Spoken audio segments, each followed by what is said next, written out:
Okay, excellent. So just a quick recap of who I am. I'm David. I'm the Chief Systems Engineer for Finch. Today's workshop is on requirements engineering. This is something that's true and dear to my heart, as you'll probably be able to tell over the course of the presentation.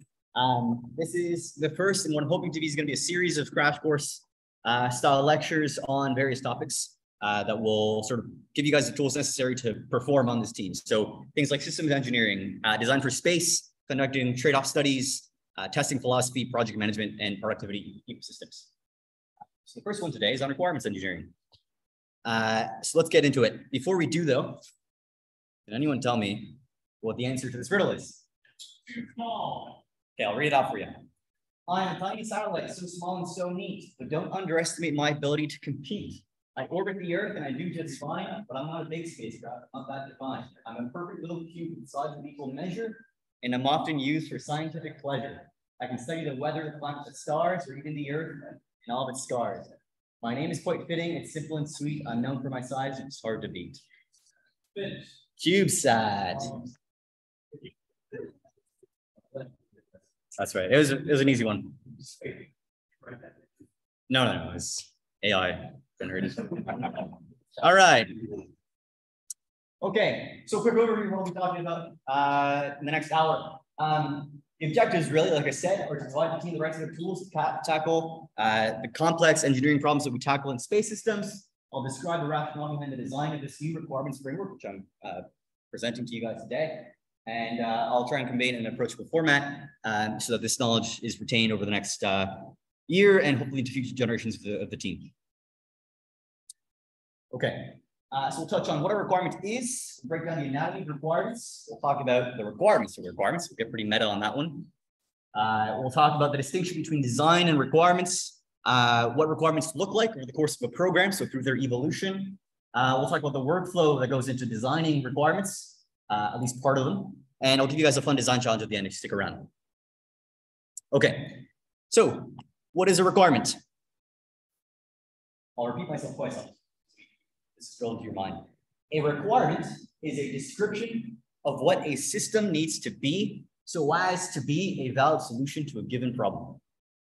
Say it again. A requirement is a description of what a system needs to be so as to be a valid solution to a given problem. So a requirement is a natural language-based representation of a system that's being engineered.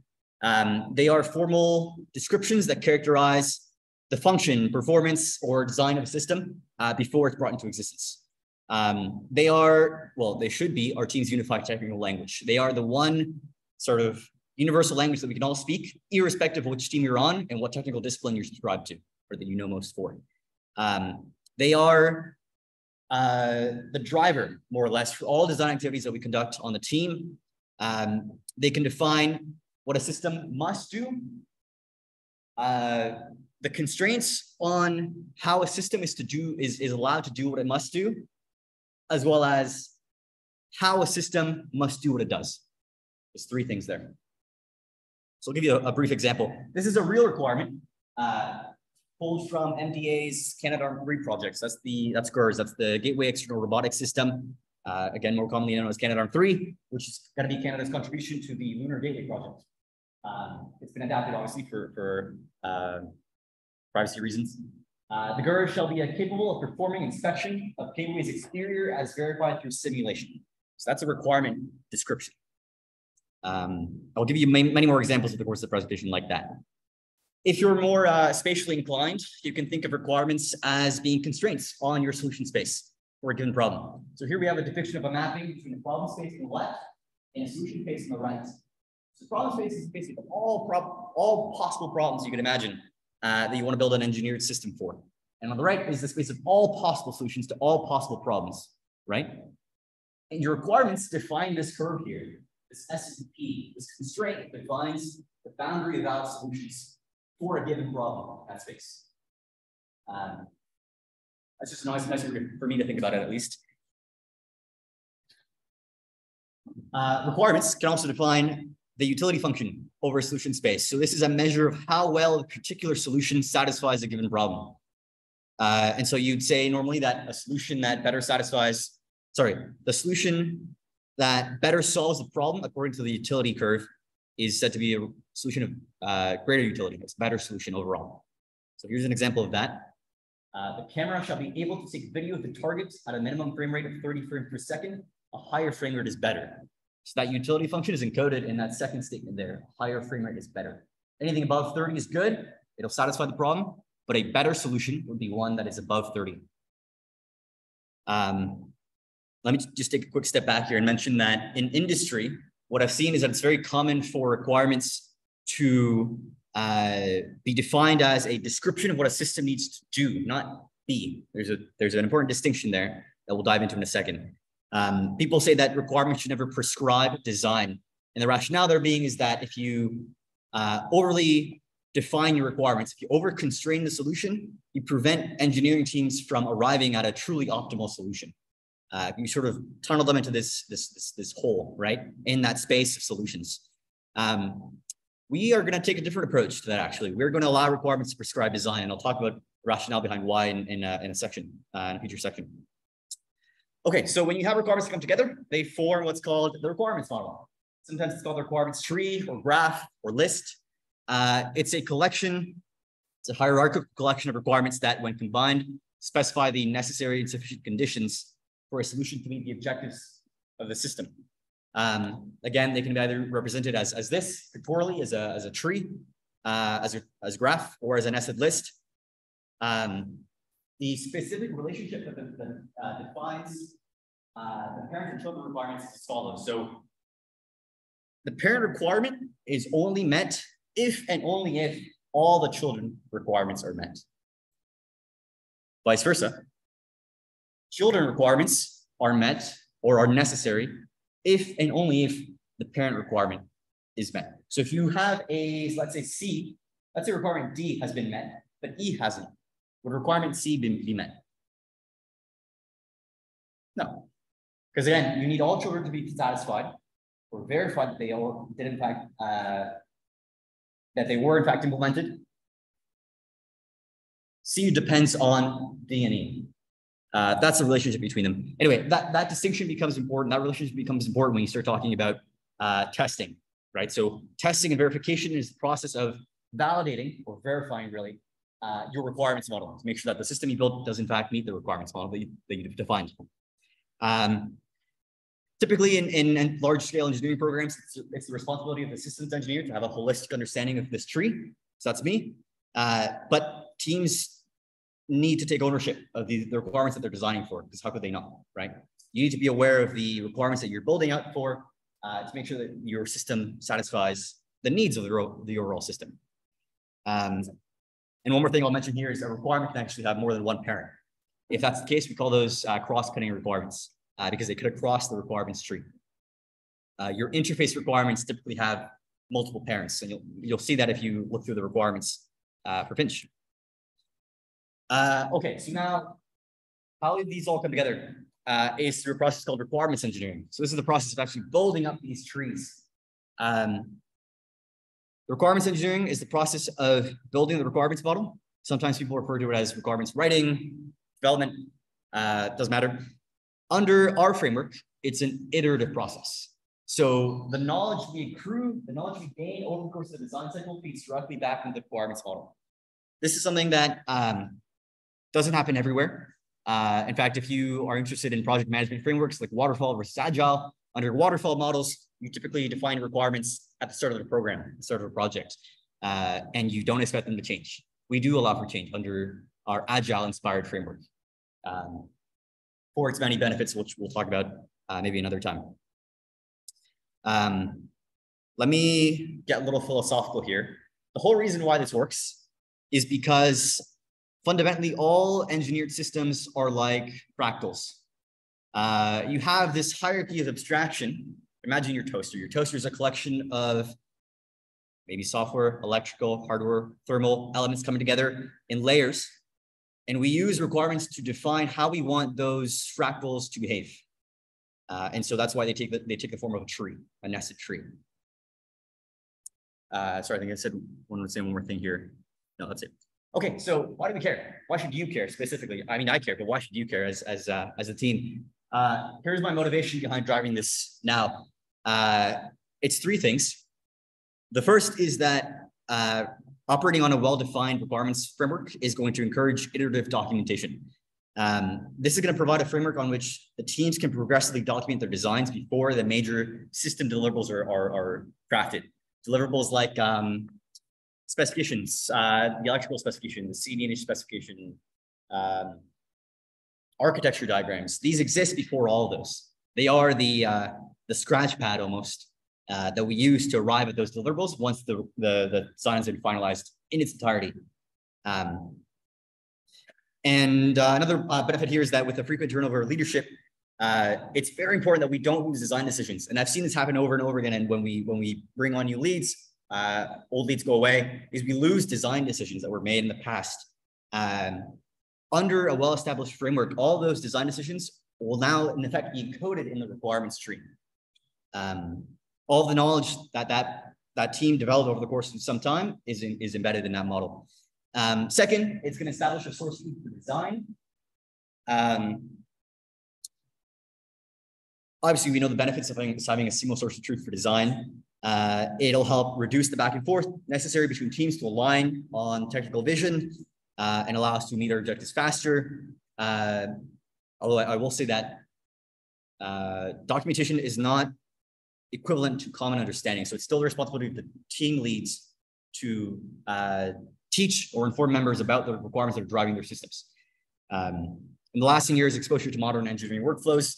I'm hoping that this is going to provide you guys an opportunity to practice requirements engineering, which you will be able to take to any industry you choose to apply, well, any engineering industry you choose to apply yourself to in the future.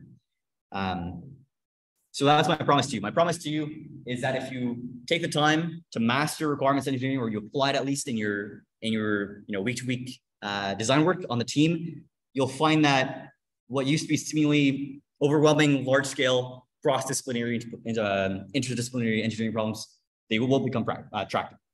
That's my pitch, my sales pitch for you. Okay. So this is the database. This is the requirements database where all our team's requirements are stored. This is the single source of truth I was talking about, and I'll show you an example of what a requirement looks like in that database. It's very blurry, actually, but it's very basic. Yeah. This is the Finch firmware remote programming requirement. Arise very personally knowledgeable of this requirement. So this specifies that the system, OEC, that's onboard computer, shall be capable of conducting a full image upgrade remotely, all flight code on board the satellite while in flight. We have a couple more properties that we'll go into in a second, one of which being the rationale, which was reported. The rationale for this one happens to be the risk of mission failure due to firmware bugs is drastically reduced the ability to redirect code following flight. Anyway, that's just an example of what those look like in the database. We also, Joe and Stephanie, two members on our team, are taking some time out of their days to build up a more interactive way of managing our requirements. This is TreeViz. The name is up for debate, so it's pending. But this is going to be an app, an interface on top of the requirements database that's going to help us visualize the tree, just as I showed you a second ago, that tree model, and interact with it on a higher level in a nicer way, as opposed to having to use the database. So I'm super excited for progress on that. We'll have updates in the next few weeks, hopefully, from them, Joe and Stephanie. Okay, so anatomy. Let's break this down. So each requirement has an ID, a system, a qualifier, a description, a rationale, and a verification method. I'll show you an example. This structure, this anatomy applies specifically to what are called ubiquitous requirements. They're requirements that don't require any triggers or conditions to execute, to be applicable. That's in contrast to non-ubiquitous requirements, which do require a trigger. I'll talk about those soon. So here's an example of one. Ocean payload spatial resolution. That's the ID. The payload, that's the system that this requirement applies to. Shall, that's your qualifier. It specifies the degree to which this requirement applies. Shall be able to image the Earth with spatial resolution of 1 meter plus or minus 3.25. That's the tolerance. Enable the detection of narwhals swimming in the ocean across the motions as verified through school testing. That's your description, rationale, and verification. That's a very real requirement from a satellite, I'm sure. Oh yeah, DogeSat, absolutely. Sorry, Ocean is the name of that satellite. Okay, so your ID has a mission, a system, and a key term. This is just the notation we use on space systems. You'll see that in the requirements database. Your qualifier, there's two to be aware of, at least two under our framework. Your qualifier can either be a shall or a should. So your shall is an absolute specification of the requirement of the system. That means that you cannot build the system without also having to satisfy this requirement. The shoulds are a little more lax. Okay, there might be good reason to avoid them if they're not absolutely needed. Word of advice: if you have a should requirement, it'll probably be ignored.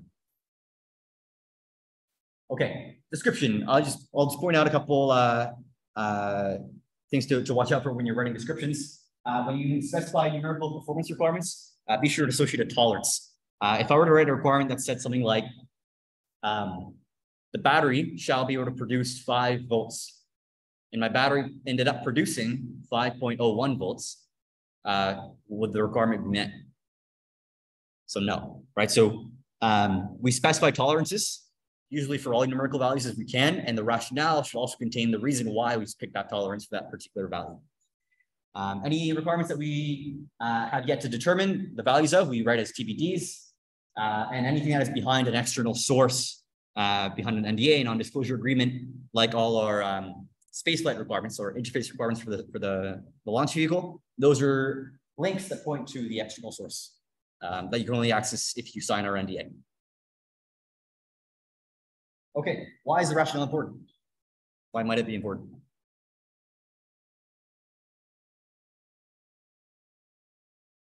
What do you think?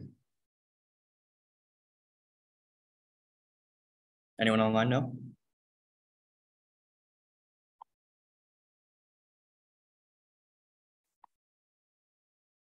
All right, I'll pick someone out.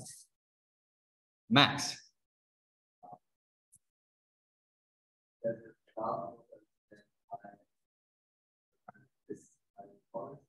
Yep.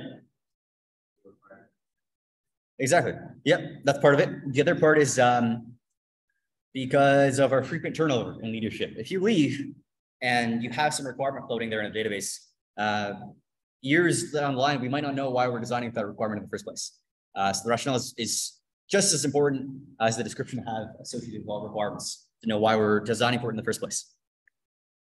Okay, so there's a couple types of requirements. There's functional, programmatic, interface, performance, safety, mission assurance, environmental, physical design standards, probably many more. But these are the ones that I'll show you today. And as an example of a functional requirement, you could say the payload shall take pictures. That's a functional requirement. Something like performance usually has numerical values associated with it. So the end effector shall measure the forces at the tip of the end effector with an accuracy of ±8 newtons. That's another one from MDA.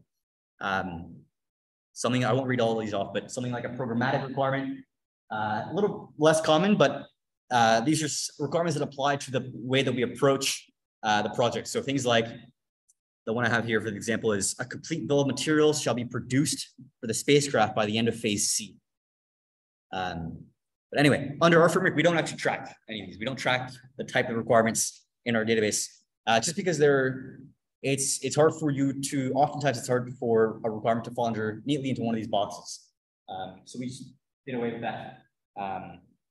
They're really more important for you to reflect on as you're running requirements to make sure that you've ascertained all possible perspectives of the problem when you're defining requirements. Have I thought about the design standards involved? Have I thought about the performance considerations, the interface considerations to make?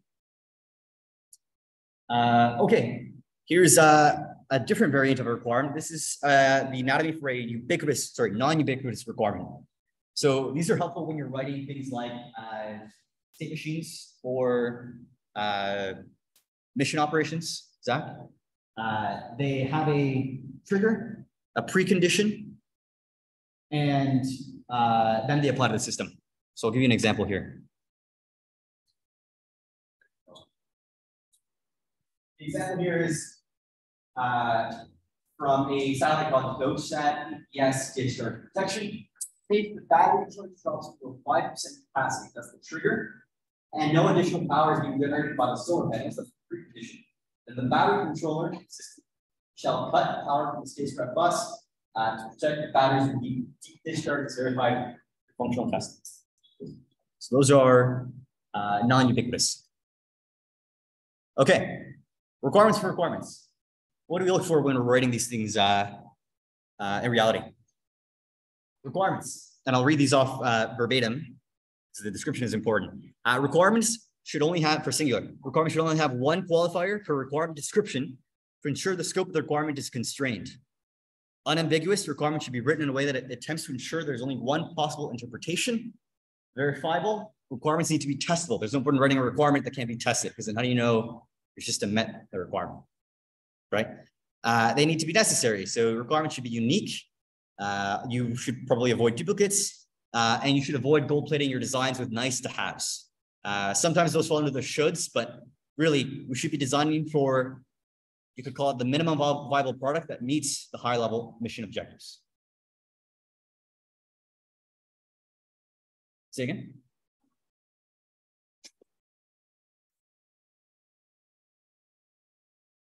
Okay, that's the exception. If you embed the utility into the requirement, then that's fine. But if you say, hold that thought. I'll show you an example of where this breaks down for the necessary ones. Sufficient, combined, they need to specify the entire system being designed.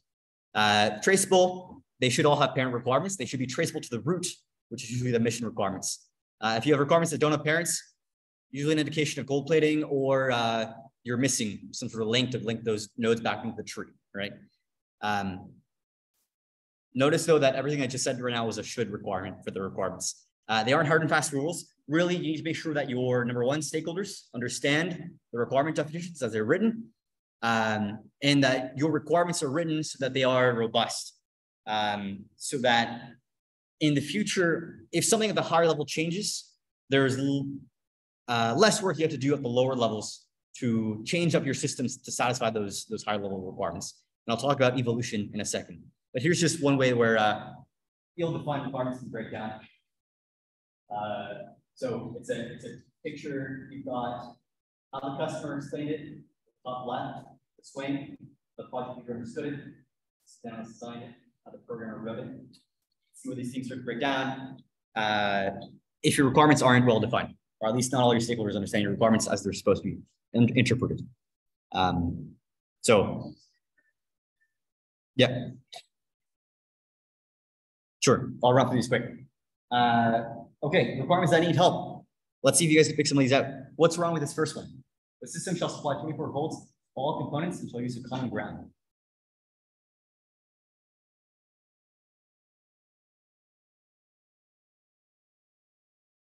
What's wrong with the first requirement? The system shall supply 24 volts to all components and shall use a common ground.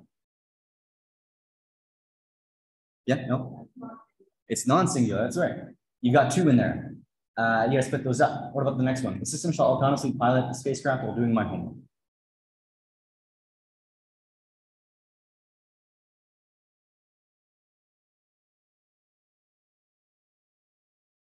This one's necessary. Does it really need to do your homework while it pilots the spacecraft? That's debatable. Oh, shoot. Okay, I'll just run through this. The system mass should be minimized. That's unambiguous. Sorry, it is ambiguous. Which components need their mass minimized? How much mass? The system shall not harm the host. That one is unverifiable, unless you do a little work to fix it. Okay, I'll skip this part because we're learning a long time. The takeaway here is that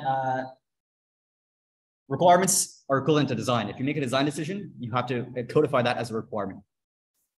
A couple of things that come out of that is now you end up with a tree that has an abstraction rating. The top level requirements start to look more like mission objectives. And as you go further down the tree, they look more like implementation details. Anyway, the last thing I'll note here is that there is diminishing returns, obviously, with starting to codify everything as a requirement in your system. It just becomes impractical. So for example, if you're designing a PCB, you wouldn't codify a requirement that says, my PCB shall have a trace that connects coordinates X, Y to AB, right? There's no point in doing that when it can be inferred by the higher level requirements of that particular PCB design or circuit board design. Evolution. Another thing that comes out of requirements over time, they behave like trees, like real growing trees. They are dynamic, evolving entities. So over time, as new trades are made, new design decisions are made, the requirements tree grows downwards, right?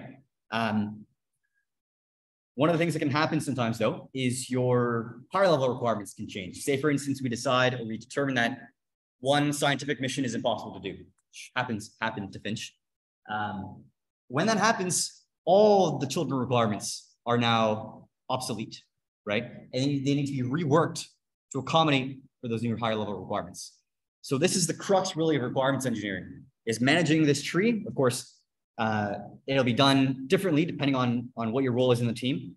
But at the end of the day, we're designing for the scientific requirements. I just want to show you a quick excerpt of the Finch requirements model, at least the root of it. This is what it looks like. You'll notice here that there's a couple of requirements. This is the Finch ADCS collection. This is a child requirement, a couple of parent requirements, with pointing, accuracy, all the ones. There's a should requirement here. Notice that the root requirement for all our design work is the Finch mission objective. So that's the scientific mission objective to do cross-recipe mapping. And this is pulled from Joe and Stephanie's Trivial Philosophy tool, which will be coming online soon. Here's a brief workflow of what requirements engineering looks like. Search the database for the requirement if it doesn't already exist. Draft it, review with your team, and add it. I'll note that it shouldn't just be technical leadership in charge of managing these requirements. All members should be empowered to write requirements. Of course, they'll be different in scope. Last thing, ask yourself, if someone gave you this requirements tree and asked you to design the system, nothing else, could you do it? If so, then you built a nice requirements model. Okay, design challenge. Let's make teams. So let's get everyone in their table to form teams. You're going to design a couple of requirements based on this specification. You are an engineer at the Wakandan Technological Institute for Aerospace Services, WTIS. Your team is presented with a request for proposal from a vibranium mining company. They want you to design a drone system that can search for surface deposits of vibranium over the surface of Mars. Develop 6 requirements that will allow you to design and satisfy the stakeholder requirements. Go hard 2. We'll just do 1 because we're low on time. When you're ready, present your requirements model to the CEO of the mining company to convince them to give you funding for the project. Godspeed. Okay, so these are the requirements you're designing for. There's this is the tree. Each of you guys will pick one requirement to build off, build a lower level requirement. The big one: the drone shall detect surface deposits of vibranium over the surface of Mars and support future mining expeditions. That's the mission objective. That's decomposed with 3 children. Spectral range: stow the volume envelope and autonomous flight. Spectral range: the drone should be capable of conducting hyperspectral imaging of the SWR band to enable the detection of vibranium spectral features. And its stow configuration: the drone shall fit within a 2D form factor. Smaller is better. And the drone should be capable of autonomous flight planning based on points of interest granted to it by constantly imaging patterns. Okay, so with your team, decide which of these requirements you want to build a requirement off of, and then you'll present it. Sound good? You got 5 minutes. Go. And you guys online will be 1 team as well. Yeah. I'll share the link to the slides. You can grab it.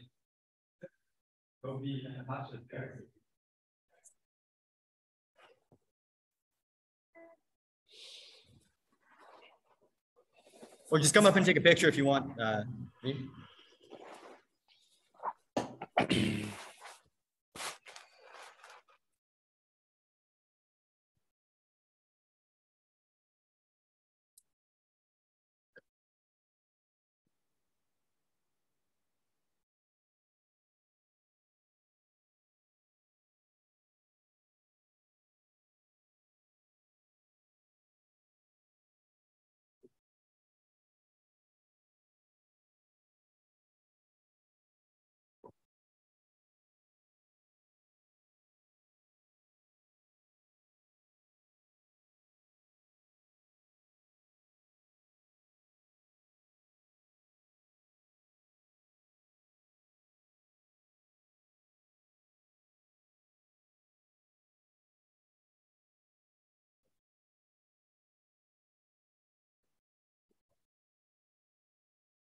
Just one. Just one.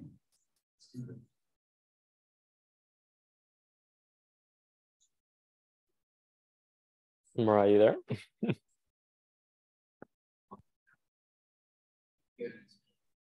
Yeah, I'm here. Okay, what are we doing? David, I don't know if you. Yeah. Did you say you put the link in Slack? Like I'm looking. Oh, you're waiting for the link still. Yeah, sorry. Let me grab the link. I see.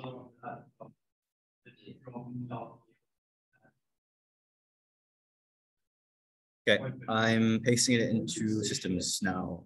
There you go. Okay, there we go.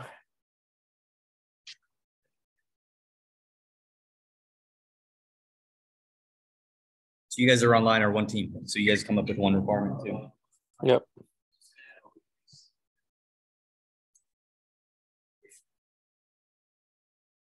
I'll flip back to the requirements for requirements.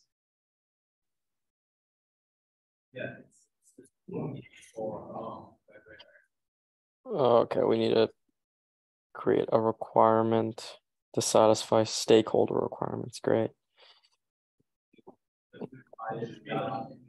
Mariah, you have an idea? I don't know. Yeah, I don't know either. 6 that'll allow your requirements. Am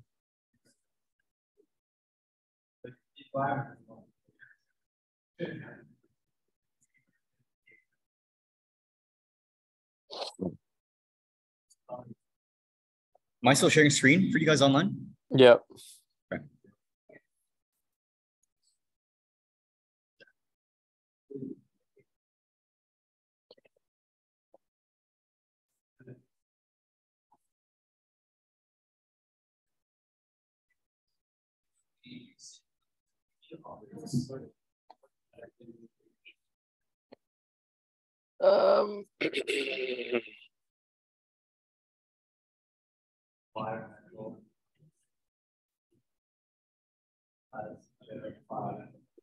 So you guys are online. Have you picked which parent requirement you want to branch off of? We have not. Okay, so maybe start there. Which one? Yeah. Right one for. Yeah. Mariah, you have any preferences? Do it. Do you want to do the spectral range? Sure. Yeah. Yeah. Now we need to come up with a requirement to support that requirement. Yeah.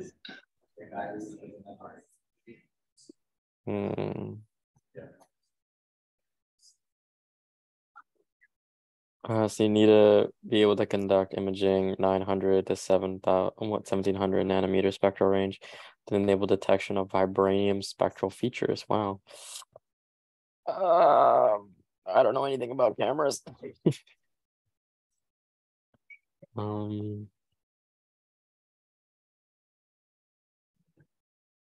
we need 6. Y'all got 3 minutes. How many minutes? 3 minutes. Oh shit. How's it going here? Great. We pick spectral range. Yeah, but we need 6 requirements. 30 seconds for one. No. We need one. We need one. Just one. Oh, just one? Okay. Yeah. Exactly. How's it going over there? You guys got something? So you gotta get something.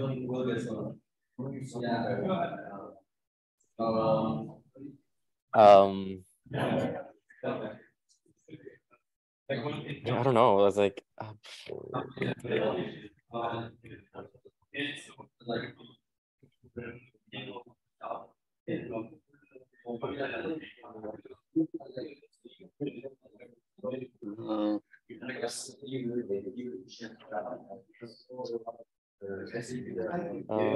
no idea. How do you even? Yeah, I have no idea either. Like, this is like, I feel like this is like the child already. Like how?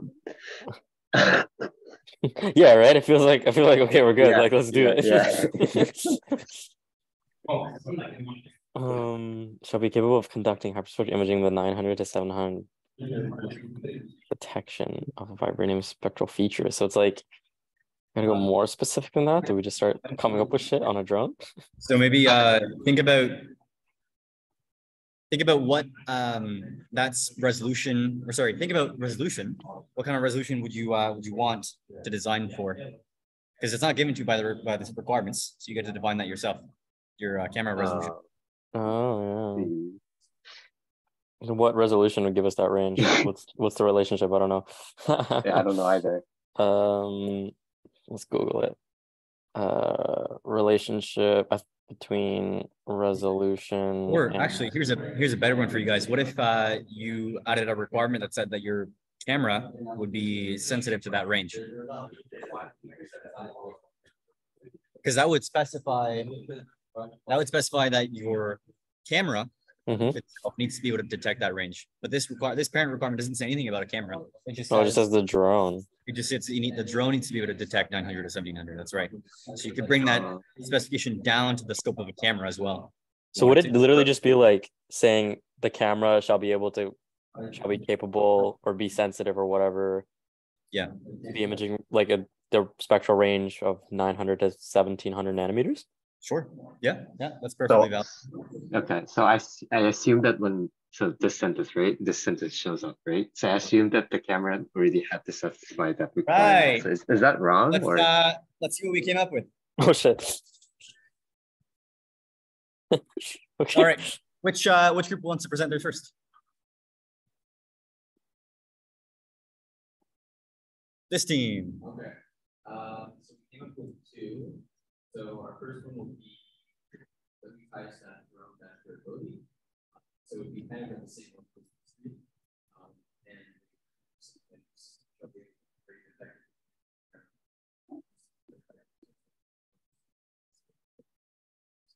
Okay, nice. Solid. Okay, what's the second one? The these types that drone dash payload. So the payload should not exceed more than 5 volume as verified through. We made it like should because you said you scoped down from that 2U that you were given down to 1.5? Yes. Okay. Awesome. Cool. Let's give these guys a hand. Let's go. Team at the back there, King. What did you guys come up with? Cool. So we decided to go with whatever.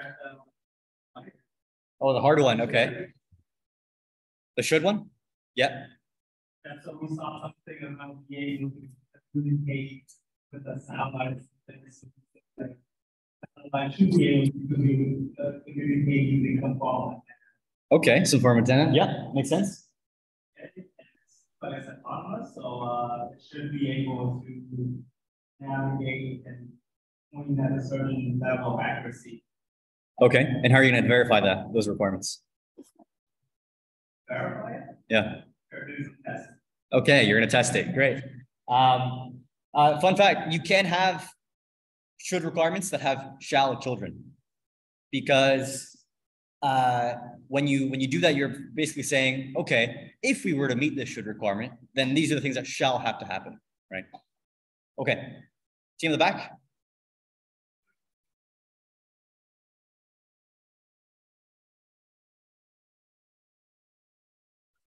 Okay, yep.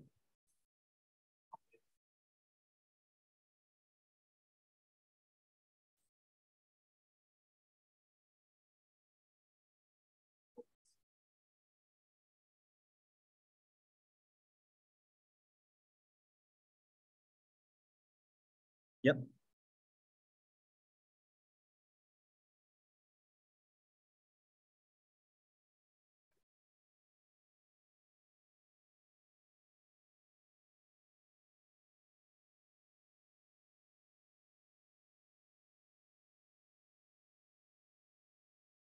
Sorry, certain degree of what, sir? Oh, gotcha. Okay, nice. Let's give you guys a good job.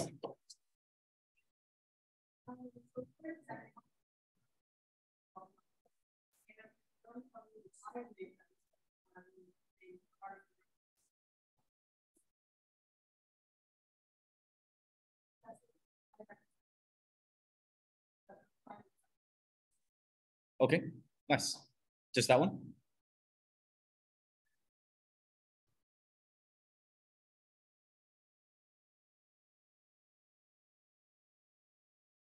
Yep. Good one. Yeah. All right. What's up, guys? What we came up with for the middle bottom left is that it shall use vibranium to design to help save on space. Okay. Because it'll help make this quite smaller and lighter. Yep. And for the one on the left, we said that it should should condition those wavelengths, better capture and understand that spectral range, understand better. How much resolution?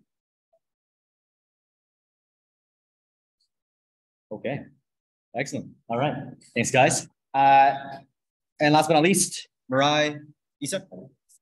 Yes. We couldn't really hear any other requirements, so we don't know if this has already been said, but we're for the spectral range requirement, we're just going to scope it down. Be more specific, we'll say that the camera shall be sensitive to a spectral range of 900 to 1700 nanometers. And our rationale is that the camera will probably be doing that detection. So it's good to clarify that. Cool. All right. It's a lot of work, guys. That's it for me then. Any questions on the framework? So I guess just in terms of next steps, we'll be leveraging this framework a little more closely over the summer to make sure that we're aligning as a team on what it is that we're actually building, make sure we're building the right thing. Cool. Okay. Thanks, guys. That's it from me. Okay. I'll see you guys later. All right. Bye. All right. Lunchtime.